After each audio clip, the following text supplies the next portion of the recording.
innovative petrol or diesel engine. Lighter cars, more fuel efficient with lower emissions, enable enhanced driving pleasure. This is the new BMW efficient Dynamics.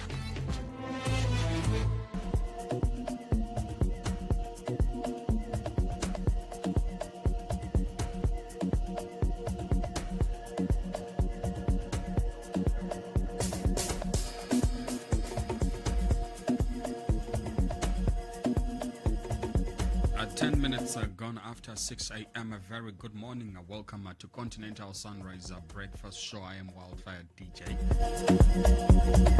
with MDM Tinashe Pasiri together until 9. All right. Our entrepreneurs are random born Omed. Lessons from Ernest Oppenheimer.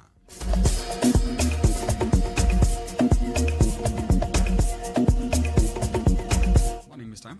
Morning. Tinashe. Good morning, Wildfire. How are you? What kind, my guy? Wonderful day, I must say. Yes, it's a Thursday. It's a Thursday. Yeah, absolutely. Mm-hmm. Right, before we even begin, quickly, we do a recap of why we've been running the List Tracy segments for the past 3 weeks as the 1873 FM. Yeah. I think we all are trying to find the best way to move forward. And some people become actors in business. Yes. Some in other areas of human endeavor. But the common thread is the humanity in all of them. Yet we then associate people with certain trades, certain professions. So when it comes to definition, we actually don't know what kind of animal is an entrepreneur.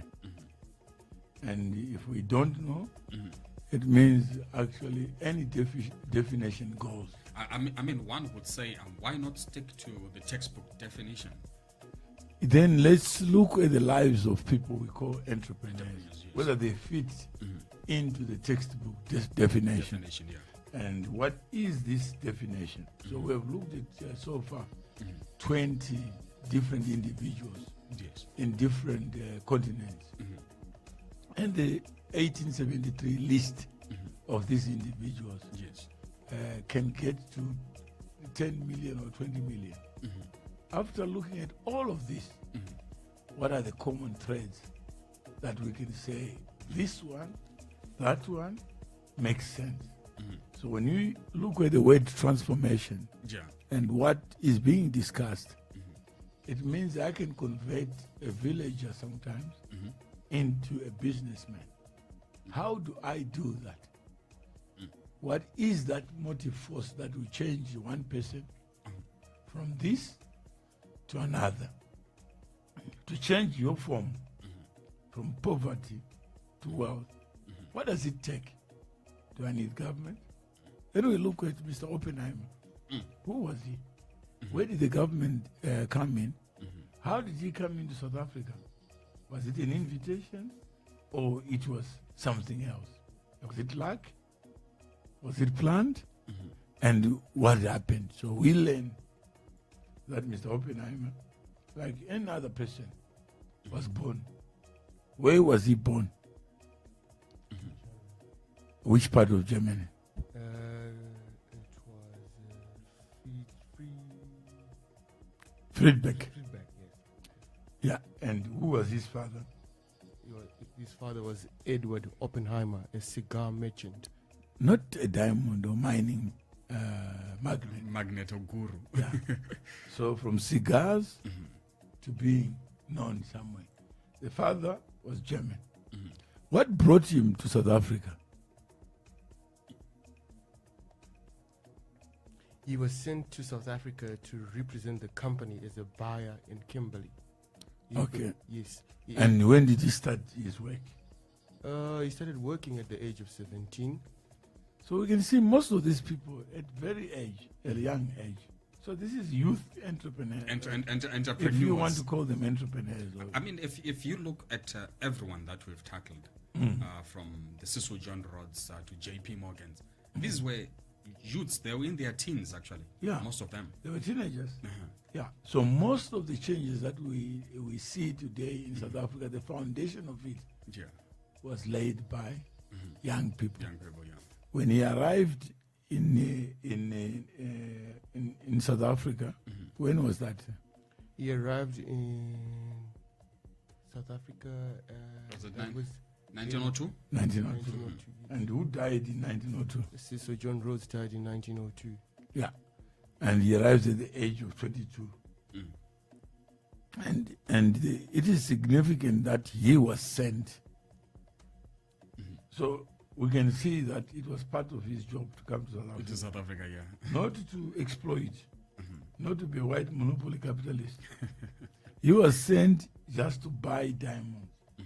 If there were no diamonds in South Africa, what do you think would have happened? Would Oppenheimer have come to South Africa? Absolutely not. Okay. We say absolutely not. How come? How come we use absolutely? Because he was Ernest entered the Deckensville company, a diamond brokerage in London. Yeah. And it's his efforts that impressed his employer that he was sent to South Africa in 1902 to be. But he could have come as in another form. Definitely, Yeah. Or he could have gone to another place other than he could have gone to Amsterdam, to Antwerp, and started buying diamonds there. The fact that he came to South Africa is accidental because somebody did they plan to discover diamonds in Kimberley. Nobody planned to discover diamonds in Kimberley. We've seen recently in Zimbabwe, Chiazwa, nobody knew about it. Yes. And in fact, even when Rhodes was alive, imagine Rhodes knew there were diamonds. The diamonds are in the Manicaland area. In the money, he could have done a better damage. So that's what we learn, and what is really the definition of an entrepreneur. Because we now know that Ernest Oppenheimer just came like an ordinary person with no promise whatsoever that he would succeed. And like anybody else, you start on the ladder of life and you are going up. So if you were to celebrate the life of Ernest Oppenheimer, and remember, he is Sir Ernest Oppenheimer. For you to be Sir, what should happen? You have to be knighted. You have to be recognized for something at the end of the day to be knighted as well. By the Chancellor or By the Queen. The Queen, yeah. The Queen of England. So this is a German Jew, leaves Germany, goes to London, and then he's sent to South Africa. Unknown to him, this was the path to knighthood. Knighthood and a path to greatness. Saving the interest of what? The interest of Ernest Oppenheimer, not the Queen. We don't have evidence that whatever he got as salary was sent to the Queen. But for doing whatever he could do, he managed to distinguish himself. So that's the entrepreneur side. The side of it's another undertaker of a promise. I was actually about to say, what is the definition of the textbook definition of an entrepreneur? And then we also look at the 1873 definition of an entrepreneur. Okay. So what we have on Google as the definition of an entrepreneur is a person who sets up a business or businesses taking on financial risks in the hope of profit. And the hope, which is faith. Yeah. Faith is putting hope in there. That's hope. Yeah. So we have pretty much a similar definition, but we say that an entrepreneur is an undertaker of a promise. And all you are promising at your cost. Yeah. You have to incur the cost, and people have to love what you're doing. Right. It's 9.